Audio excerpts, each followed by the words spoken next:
Hello friends, we have discussed in our last video of multiplier how the dynamic concept of multiplier is working. उसमें हमने study किया कि हमारी जो T time की investment है, टी टाइम यानी कि करंट टाइम, यानी कि अब जनवरी मंथ की जो यदि हमारी इन्वेस्टमेंट है तो हमें उसके होने वाली इनकम वो जनवरी में ही नहीं मिलनी शुरू हो जाती, बल्कि उसके आगे आने वाले समय यानी कि T1+1 टाइम फरवरी मार्च अप्रैल ऐसे अगले महीने में ही मिलेगी। अब इस प्रोसेस को हम कैसे स्टडी करते हैं, ये प्रोसेस कैसे वर्किंग करता है, इसके लिए हम एक छोटा सा एग्जांपल लेते हैं। एग्जांपल हम आपके लेवल का ही लेते हैं। सपोज कीजिए आप एक छोटा सा कोई बिजनेस शुरू करते हैं जिसमें कि आपको स्टार्टिंग में 100 रुपये की इन्वेस्टमेंट करनी है। ये 100 रुपये की इन्वेस्टमेंट के साथ आपने एक छोटा सा काम शुरू किया जिससे कि आपकी 100 रुपये का जो आपने पैसा लगाया वो आपकी 100 रुपये की इनकम हो गई। अब हमने यहाँ पर ये माना कि MPC जो है वो 0.5 है। 0.5 का मतलब है कि आप इन 100 रुपये में से 50 रुपये तो कंज्यूम करते हैं, यानी कि 50 रुपये आपको अपना जो भी आपने काम शुरू किया है उसके लिए आप यूज़ कर लेते हैं, और ये 50 रुपये आप अपने सेव कर लेते हैं कि आपको कभी भी ज़रूरत पड़ेगी तो आप इनको यूज़ करेंगे, अदरवाइज़ इनको यूज़ नहीं करेंगे। ये आपकी सेविंग में है। ये मल्टीप्लाई प्रोसेस से बाहर हो गए। अब आपने जो 50 रुपये खर्च किए वो आपने मार्केट में सामान खरीदा, लेकिन वो नेक्स्ट टाइम पीरियड में, नेक्स्ट राउंड में किसी दूसरे पर्सन की इनकम हो गई 50 रुपीज़। अब वो दूसरा पर्सन भी क्या करेगा, जैसे कि ये देखिए कि इनिशियल इन्वेस्टमेंट जो है ना वो 100 रुपीज़ की है। ये 100 रुपीज़ जो है आपकी हो गई इनकम। इस इनकम का आप हाफ कंज्यूम करते हैं और हाफ करते हैं सेव, क्योंकि हमने एज्यूम किया है कि हमारी MPC हाफ है। हाफ का मतलब क्या है कि 50 रुपीज़ आपने कंज्यूम कर लिए, 50 रुपीज़ आपने सेव कर लिए। अब ये आपका राउंड्स हैं। अब फर्स्ट राउंड में ही हो गया। अब सेकंड राउंड में ये वाले जो आपने पैसे खर्च किए हैं ये किसी दूसरे पर्सन की हो जाएगी इनकम। आपने जो भी सामान खरीदा, मान लीजिए आपने नोट्स बनाने हैं, नोट्स बनाने के लिए आपने पेन खरीदा, रजिस्टर खरीदा, आपने जो भी एसेसरीज खरीदी, उसके लिए आपने जिसको भी पेमेंट दी वो उस पर्सन की इनकम हो गई। अब उस पर भी यही रूल अप्लाई होता है कि वो अपने उसमें से 25 रुपीज़ कंज्यूम कर लेगा और 25 रुपीज़ सेव कर लेगा। अब ये 25 रुपीज़ नेक्स्ट टाइम पीरियड में किसी थर्ड पर्सन की हो जाएगी इनकम। जो जिस बुक सेलर से आपने 50 रुपीज़ का सामान खरीदा था उस बुक सेलर ने 50 रुपीज़ तो खर्च कर दिए और 25 रुपीज़ खर्च कर दिए और 25 रुपीज़ सेविंग में डाल दी। अब ये 25 रुपीज़ से वो चाय वाले से सपोज कीजिए चाय, ब्रेड, बिस्किट कुछ खरीदता है, तो अब ये 25 रुपीज़ जो उसने बुक सेलर ने खर्च किए हैं अपने नाश्ते पानी पे, ये उस चाय वाले की हो गई इनकम। अब वो चाय वाला भी क्या करेगा, नेक्स्ट राउंड में इसका हाफ कंज्यूम कर लेगा और हाफ जो है वो भी बचा लेता है। फिर अब वो चाय वाला भी आगे जो है ना 12.5 रुपये से कुछ भी खरीदता है और उसका हाफ वो भी कंज्यूम करता है और हाफ वो सेव करता है। ये प्रोसेस जो है यहाँ पर हम देख रहे हैं कि मल्टीप्लायर का डायनामिक प्रोसेस यही कहता है कि एक टाइम पीरियड में जो आपकी इनकम में चेंज होता है वो आपकी MPC के ऊपर आपका कंजप्शन डिपेंड करता है और बाकी आप सेव करते चले जाते हैं। स्टूडेंट्स, ये प्रोसेस तब तक चलता रहेगा जब तक कि मल्टीप्लायर का इफेक्ट नज़र नहीं आ जाता। अब जैसे हमने पढ़ा कि MPC जो है वो 1/2 है। मल्टीप्लायर की वैल्यू क्या है, 1/1 माइनस MPC, 1/1 माइनस 1/2, यानी कि मल्टीप्लायर की वैल्यू 2 है। ये प्रोसेस आपका तब तक चलता रहेगा जब तक कि इनिशियल इन्वेस्टमेंट जो आपने वन टाइम इन्वेस्टमेंट किया था 100 रुपीज़ का, उसके कारण आपकी इनकम 200 नहीं हो जाती। इस 200 में से 100 आप कंज्यूम करते हैं और 100 आप सेव करते हैं। तो यही प्रोसेस है डायनामिक मल्टीप्लायर का। अब हम इसको डायग्राम की हेल्प से स्टडी करेंगे। ये देखिए स्टूडेंट्स, हमने ये एक्स एक्सिस और वाई एक्सिस पर, एक्स एक्सिस पर हमने लिया है नेशनल इनकम को और वाई एक्सिस पे लिया है हमने एक्सपेंडिचर को। ये आपका 45 डिग्री पर है एग्रीगेट सप्लाई और ये आपकी फर्स्ट है aggregate demand. Aggregate supply, aggregate expenditure आप इसको कह सकते हैं।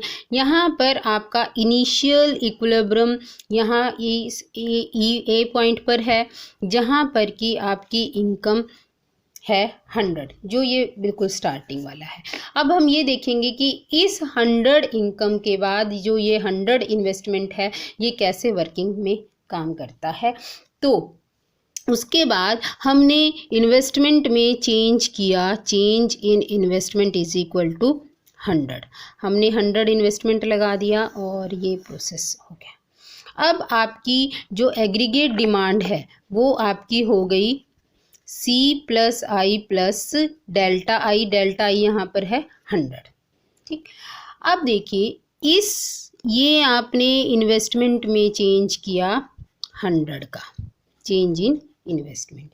इस 100 इन्वेस्टमेंट के कारण आपकी इनकम में चेंज आ गया 100 का, ये चेंज इन इनकम है। फिर आपने उसका हाफ कंज्यूम किया, जो हाफ कंज्यूम किया था वो फिर फर्दर इन्वेस्टमेंट हो गई, मतलब वो कंजप्शन हो गया 50 का। 50 का कंजप्शन हुआ, इसके कारण आपकी इनकम में भी चेंज आ गया 50 का। 50 का चेंज आने के बाद फिर कंजप्शन में चेंज आया इसका हाफ 25 का। जितना कंजप्शन में चेंज है उतना ही इनकम में चेंज है। Again change in income is 25। फिर चेंज इन कंजप्शन जो है वो इसका हाफ हो गया 12.5। ये प्रोसेस आपका तब तक चलता रहेगा जब तक कि यहाँ तक जहाँ पर नया इक्विलिब्रियम A1 पर नहीं आ जाता और इस लेवल पर आपकी पहले इनकम 100 थी, इन्वेस्टमेंट बढ़ाने के कारण MPC हाफ होने के कारण इनकम में होने वाला चेंज आपका हो गया 200। इस तरीके से इस लेवल पर टोटल इनकम हो गई 300 की। ये प्रोसेस है फ्रेंड्स डायनामिक मल्टीप्लायर का, कि एक बार इन्वेस्टमेंट में चेंज करने के कारण आपके इनकम में किस तरीके से चेंज आता है। इन्वेस्टमेंट में चेंज करो, इनकम में चेंज, इनकम में चेंज होने से कंजप्शन में चेंज होगा, जो कंजप्शन में चेंज है वो नेक्स्ट राउंड में किसी दूसरे पर्सन की इनकम का चेंज होगा। फिर जो आपने ये इनकम है इसका हाफ आप कंज्यूम करते हो, जो आप कंज्यूम करते हो वो नेक्स्ट राउंड में किसी दूसरे की इनकम हो जाती है। ये प्रोसेस तब तक चलता रहता है जब तक कि एग्रीगेट डिमांड और एग्रीगेट सप्लाई यानी कि एग्रीगेट एक्सपेंडिचर दोनों एक दूसरे के बराबर नहीं हो जाते। और यहाँ पर आकर ये रुक जाता है, जहाँ पर हम कहते हैं कि इन मल्टीप्लायर के कारण यदि हमने 100 रुपीज़ इन्वेस्टमेंट किया और यदि MPC हमारी हाफ के बराबर है तो हमारी इनकम में टोटल चेंज जो है ना वो 200 होगा। 100 प्लस 200 हमारी इनकम हो जाएगी 300।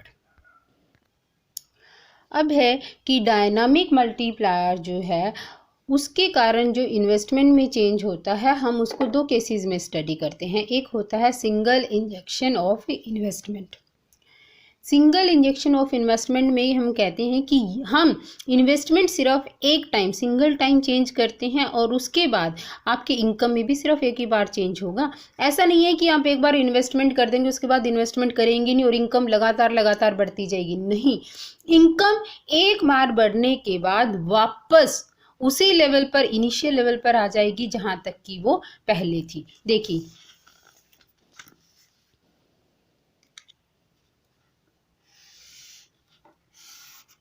सपोज कीजिए ये आपका एक्सपेंडिचर है और ये आपकी इनकम। एक्सपेंडिचर यानी कि ये आपका सपोज कीजिए इन्वेस्टमेंट है। आपका ये इनिशियल लेवल है एक्सपेंडिचर का, आपने इतना जो है ना इन्वेस्टमेंट किया।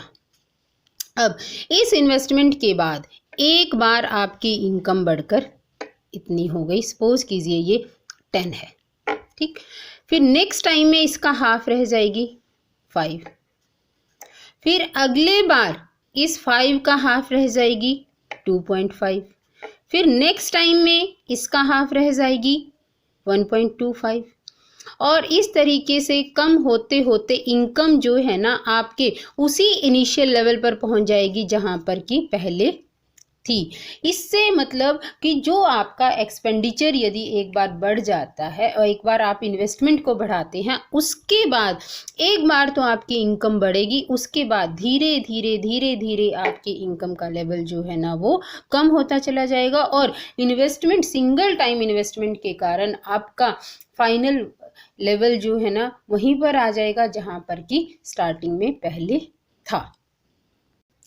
दूसरा केस है dynamic multiplier with continuous injection of the investment is made, कि जब आप कॉन्टिन्यूसली हर टाइम इन्वेस्टमेंट बढ़ाते जा रहे हैं, उस केस में क्या होगा कि मल्टीप्लायर का इफेक्ट जो है ना वो आपको साफ साफ नज़र आएगा। इसमें एमपीसी हाफ है, इसका मतलब क्या है कि जितनी आपकी इनकम है आप उसका हाफ कंज्यूम कर रहे हैं और हाफ जो है ना वो दोबारा से री इन्वेस्ट कर रहे हैं, उसको सेविंग्स बढ़ाते जा रहे हैं। तो लेकिन कंजप्शन का लेवल भी बढ़ता जा रहा है। जैसे देखिए ये है आपका number of time period. Suppose कीजिए जब आपका 0 टाइम है, मतलब नंबर ऑफ फर्स्ट राउंड है, फर्स्ट राउंड में आपने 10 की इन्वेस्टमेंट की, इनिशियल लेवल ऑफ इन्वेस्टमेंट आपका 10 है। फिर सेकंड राउंड में आपने दोबारा फिर 10 की इन्वेस्टमेंट की। हर बार आप हर राउंड में एक बार 10 की इन्वेस्टमेंट करते जा रहे हैं, लेकिन जो ये फर्स्ट राउंड में 10 इन्वेस्टमेंट की थी इसका हाफ आपकी इनकम यहाँ पर हो जाएगी। आपने फर्स्ट राउंड में 10 इन्वेस्टमेंट की, सेकंड राउंड में भी 10 की, लेकिन आपकी इनकम हो गई 15। अगले राउंड में फिर आपने 10 की इन्वेस्टमेंट की, अब इसकी इनकम यहाँ पर आ गई 5 और इसकी इनकम, इसकी हाफ यहाँ पर आ गई 2.5।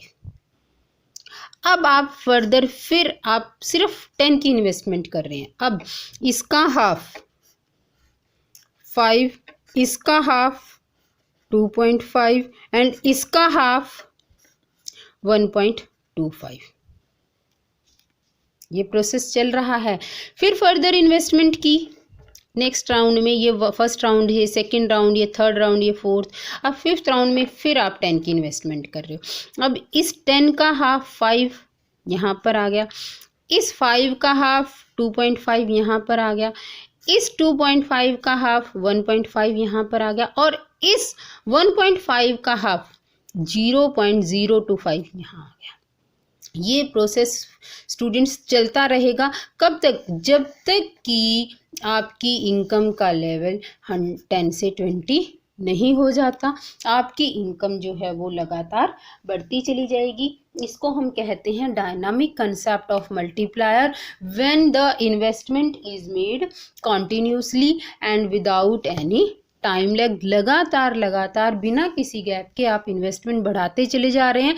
तो ऐसा नहीं है कि आपकी इनकम जो है ना एक लेवल पर आकर रुक जाएगी, एक लेवल पर आकर आप वहीं पर स्टे करेंगे जहां पर पहले थे, नहीं, बल्कि ये जो है आपका प्रोसेस लगातार बढ़ता चला जाएगा और आप और ज़्यादा ग्रो करते चले जाएंगे। फ्रेंड्स, ये आपकी वीडियो थी about the dynamic concept of multiplier.